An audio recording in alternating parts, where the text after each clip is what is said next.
పట్టుకో నేను అబ్బీని కనుమే అబ్బీనే కనాలి నువ్వు. మీకు ఈరోజు తిట్లు తప్పాయి. దా పొట్టియా. కోపం వస్తే తిట్టేస్తానంటూనే మేక పిల్లలను ప్రేమగా లాలించేస్తాం చూడండి. తన పేరే రెహానా, ఫైర్ బ్రాండ్ అంతే.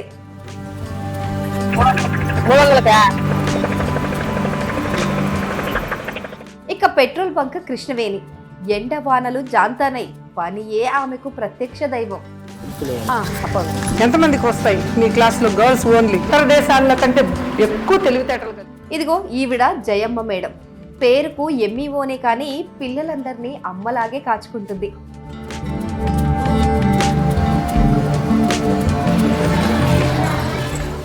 ఈ ముగ్గురేనండి. వీళ్ళ కథ వింటుంటే కన్నీళ్లతో పాటు చాలా ధైర్యం కూడా వచ్చేస్తుంది. ఈ ముగ్గురిది నెల్లూరు జిల్లా బోగోలు మండలమే.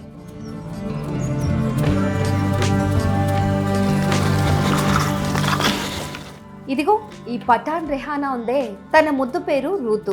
చదువు సంధ్య ఏమీ లేవు, నిండా 36 ఏళ్ళు లేవు. కానీ ఎంత గుండె ధైర్యమో. 16 ఏళ్లకే పెళ్ళైపోయింది. భర్త ఆరిఫ్ వంట పనికి వెళ్ళేవాడు. 2 ఏళ్ల కిందట యాక్సిడెంట్ అయ్యి ఎడమ చెయ్యి పోగొట్టుకున్నాడు. అయినా రవ్వంత కూడా భయపడలేదు రెహానా. సంసార బండిని ఒంటి చేత్తో లాగేస్తూ భర్తకు అభయమిచ్చింది. పైగా ఈమెకు 2 ఆడపిల్లలు. పెద్ద కూతురు కరిష్మాకి 18 ఏళ్ళంటే నమ్ముతారా? చిన్న కూతురు సబీరాకేమో 13. బోగోల్ పంచాయతీ చెంచులక్ష్మీపురంలో ఎస్టీ కాలనీ లేదు, అక్కడే ఉంటారు వీళ్ళు. నా 16 ఏట పెళ్ళయింది. దా దా దా దా దా పెళ్ళయింది. ఇంకా ఆయనే అన్నీ చూసుకునేవాడు. ఈ మధ్య కాలంలో యాక్సిడెంట్ అయ్యింది. చెయ్యి ఇరిగిపోతే ఇంకా కొద్ది రోజులు చాలా ఇబ్బంది పడ్డాము పనికి జరుగుబాటుకి. ఇంకా తర్వాత చిన్నగా అది మానిపోయింది. కొంచెం పర్లా ఇప్పుడు ప్రస్తుతానికి బాగానే తింటున్నాం, చేసుకున్న దాంట్లోనే తింటా ఇలా మేకలు మేపుకుంటూ ఉన్నాం. వంట పనికి వెళ్తాడు. వంట పని ఉంటే వెళ్తాడు, లేకపోతే లేదు ఇంటి దగ్గరే. అంటే ఆయనకి చెయ్యి కొంచెం ఇరిగింది యాక్సిడెంట్ అయ్యి. ఇంకా అందువల్ల ఎక్కువ బరువు పనులు చేయలేడు, అందుకని పనికి వెళ్ళాడు. మామూలుగా అయితే ఆయన కోసమే ఇంకా నాన్న ఇట్ట పని చేయలేడు కదా అని మేకలన్నా తీసిస్తే మేపుకుంటుంది అని చెప్పి మేకలు కొన్నాం. ఇంకా ఆయన కోసమే ఇవి కొన్నాము. ఇంకా బాగున్న రోజు పోతాడు, లేనప్పుడు ఇంకా మేమే వస్తాం మేకల దగ్గరికి. దా దా దా. రూతు ఓ ఇంట్లో పనికి వెళ్తుంది. ఆ పని ముగించుకొని మధ్యాహ్నం వచ్చి ఇదిగో ఈ మేకలను కాదు రెహానా కూతుళ్ళట అవి, వీటిని ఇలా మేతకు తీసుకెళ్తుంది. ఇవి నా కూతుర్లు. ఇవన్నీ ఇది ఇది ఇది అది ఇది కూతుర్లు. వాడు మనవడు లబ్బర్ కూడా ఇప్పుడు వీడు మనవడు, వీడు పెద్ద మనవడు, వాడు చిన్న మనవడు. ఇంటికాడ 4 మనవళ్ళు 3 మనవరాళ్ళు ఉన్నారు. నాకు ఇంటికి వెళ్ళాను అనుకో అరస్తా వస్తారు పాలు పట్టిమని. పొట్టియా. రూతు మేకలతో భలే ముద్దుగా మాట్లాడుతుంది. పట్టుకో ఎదురుగా తినేది తిరిగి తినాలా, ఎదురొచ్చి భలే తింటున్నావు. మీకు ఈరోజు తిట్లు తప్పాయి చెప్తున్నా. అబ్బీనే కాదు. రా పొట్టియా దా జిల్ దా పట్టుకో. రే పొట్టయ్యా జరుగు, అండ ఉంచుతా. ఏదో డబ్బు కోసం మాత్రమే పెంచట్లేదు వాటిని, తన కుటుంబంలో అవి సభ్యులే. కూతురు కరిష్మా లంగాలు కుట్టిన డబ్బులతో 2 మేకలు కొని వాటిని ప్రేమగా పెంచసాగింది. ఇప్పుడు వాటి సంఖ్య 15కు చేరింది. ఈ 2 మేకలు కొనింది ఫస్ట్, లాస్ట్ దీన్ని కొన్న. దీని జతది చనిపోయింది. చనిపోయినాక తర్వాత దాని పిల్లలు అమ్మేసి ఈ 2టిని కొన్నా. దీని బిడ్డని ఆ మేకని కొన్నాను. ఎటు తిరుగు, అట్టు బాట అట్టు, ఇటు కాదు. తిరుగు. ఇది వచ్చి దీని కొడుకు. ఏ ఎడకే ఎడకే. ఈమె పేరు జిలేబీ. ఆడున్న చూడు ఇలాగే బట్టలుడి. ఆమె అపర్ణ, అప్పు అని పిలుస్తా.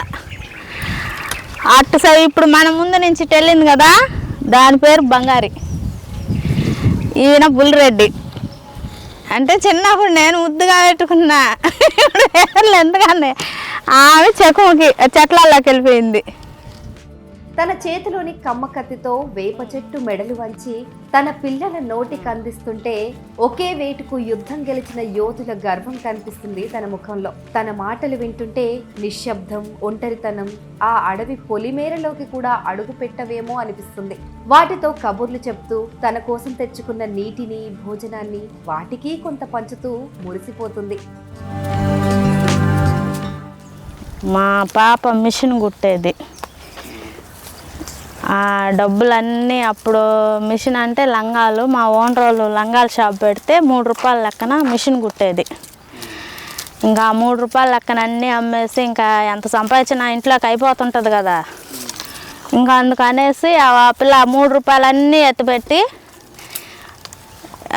మా ఓనర్ అమ్ముండి చీటీ వేపిస్తాను, ఇంకా డబ్బులు ఎందుకు పిల్ల కష్టం కదా అని చెప్పి చీటీ వేసి చీటీలో 12,000 వచ్చాయి. 12,000 వస్తే ఆ 12,000 పెట్టి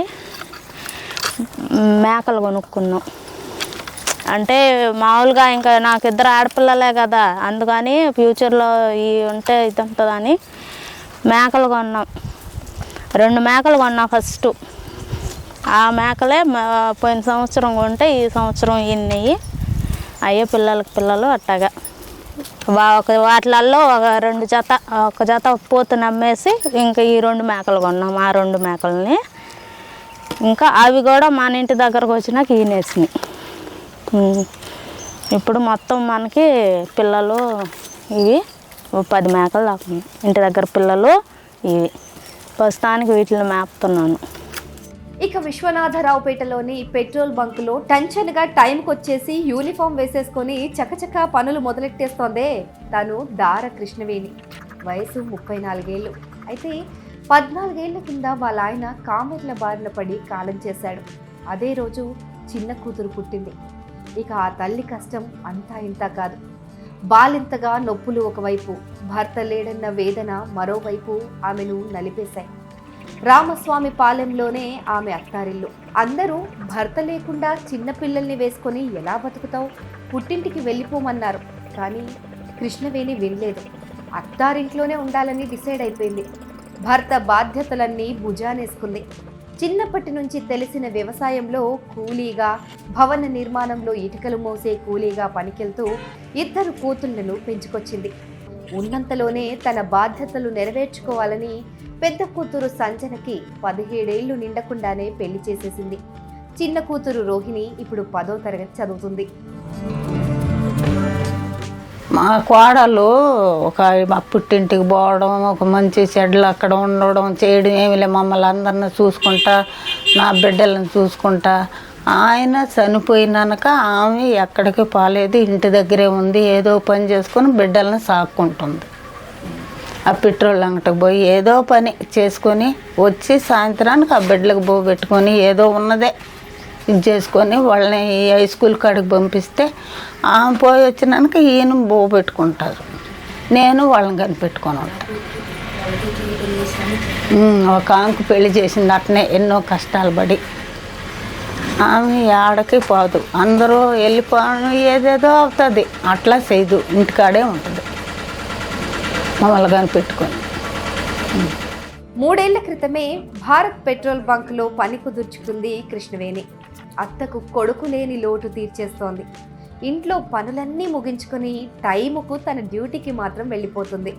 సాయంత్రం వచ్చి తన వారితో గడుపుతూ ధైర్యంగా ముందుకు సాగుతుంది.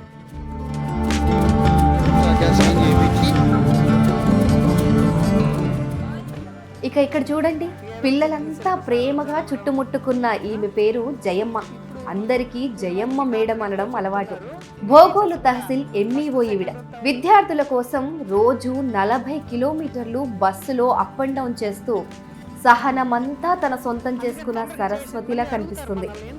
అంత పెద్ద పొజిషన్లో ఉన్న ఏనాడు ఓ అధికార దర్పం ప్రదర్శించదు. అయినా తనకు ఈ హోదా ఊరికనే వచ్చేయలేదులేండి.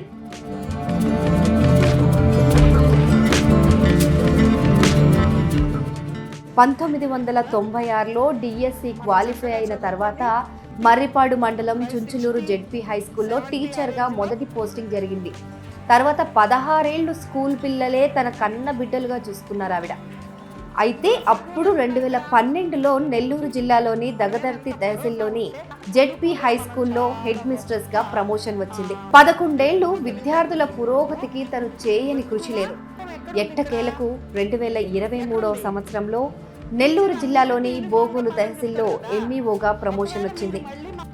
విద్యార్థుల జీవితాల్లో వెలుగులు నింపినందుకు స్వయంగా కలెక్టర్ ఆనంద్ చేతుల మీదుగా సత్కారం కూడా పొందినా ఇంటికెళ్ళగానే సాధారణ మహిళగా ఒదిగిపోతుందామె. ఇంటి పని, వంట పని తనే చేసుకుంటూ ఎంత అధికారి అయినా సరే తల్లిగా, భార్యగా మాత్రం తగ్గేదే లేదంటుంది. ఇటు కుటుంబం కోసం, అటు సమాజం కోసం నిరంతరం పరుగులు పెడుతుంటే అలసిపోకుండా ఎలా ఉంటున్నారు అని ఎవరైనా అడిగితే తను పూజించే దేవుళ్లే తనకు ఇంత సహనం ప్రసాదిస్తున్నారని నవ్వుతూ బదిలిస్తుంది.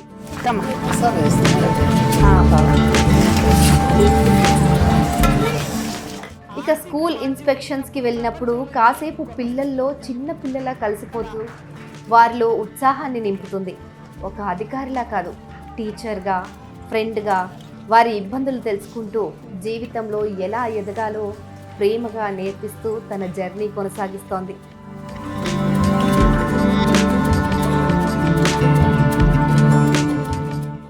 ఇది కేవలం ఈ ముగ్గురి కథ మాత్రమే కాదు. కూతురిగా ఒదిగి, భార్యగా గెలిచి, తల్లిగా తమ పిల్లల అవసరాలను తీర్చడానికి సాయశక్తులా కష్టపడుతున్న ప్రతి మహిళ కథ. మగవ మనసు మగవారి కంటే 4 రెట్లు సున్నితమైందండి. చిన్న చిన్న విషయాలకే బాధపడిపోతూ ఉంటారు. రోజంతా కూర్చుని ఏడ్చినా ఆమె దిగులు తీరదు. కానీ ఒక్కసారి తమ స్టాండ్ తీసుకోవాల్సిన టైం వచ్చిందని అనిపించిందో ఇక అంతే, కన్నీటికి కళ్ళెం వేసి కథ తిరగరాసేస్తుందంతే. ఏది ఏమైనా సిచ్యువేషన్ని సెట్ చేసేస్తుంది. పరిస్థితులు ఎన్ని పరీక్షలు పెట్టినా ఆగకుండా ముందడుగు వేస్తుంది. కుటుంబం కోసం, సమాజం కోసం పోరాడుతూ దారి పొడవునా చిరునవ్వు పంచేస్తుంది. ఇదే తన అసలైన గెలుపు.